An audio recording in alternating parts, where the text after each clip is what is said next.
Kumusta na po? Bawal na bang kumain ng carbohydrates gaya ng kanin at tinapay, na gaya ng mga nauusong na low carb diet sa ngayon?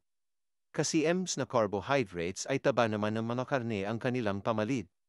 Depende na sa iyo kung malo-low carb diet ka, pero bilang Pilipino, karaniwang bahagi ng ating pang-araw-araw na pagkain ng kanin. Ito ay nakaukit na din sa ating kultura. Huwag mag-alala, ayon sa isang pag-aaral, ang isang taong may diabetes ay maaari pa din kumain ng carbohydrates tulad ng kanin at tinapay. Mahalaga ang mga carbohydrates bilang pinagkukunan ng enerhiya ng tao, ngunit nararapat na maging mapagmatsyag sa dami ng carbohydrates na kinakain sapagkat ang mga carbohydrate ay napoproseso at nananatili sa katawan bilang asukal. Sa makatuwid, ang pagkain ng labis na carbohydrates ay nakakapagpatas din ng asukal sa dugo. Ang mga indibidwal na may diabetes ay inaabisuhan na kumain lamang ng 45 hanggang 60 grams ng carbohydrates bawat meal.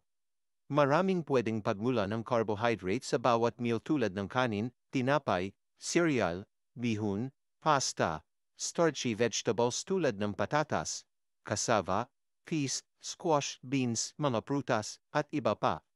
Mahalaga na alamin natin ang dami ng carbohydrates sa ating kinakain. Ang rekomendasyon ay sa bawat meal, almusal, tanghalian, at hapunan, ang isang indibidwal na may diabetes ay kakain ng kalahati tasa ng kanin na katumbas ng 23 grams ng carbohydrates at 92 calories.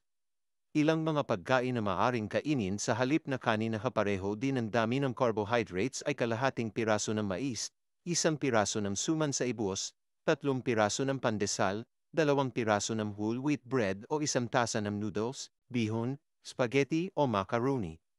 Pinapahintulutan ng mga taong may diabetes na kumain ng carbohydrates, ngunit kailangan maging mapanuri sa dami ng kinakain at sa epekto nito sa level ng asukal sa katawan. Warman Buelvo po uli, God bless po.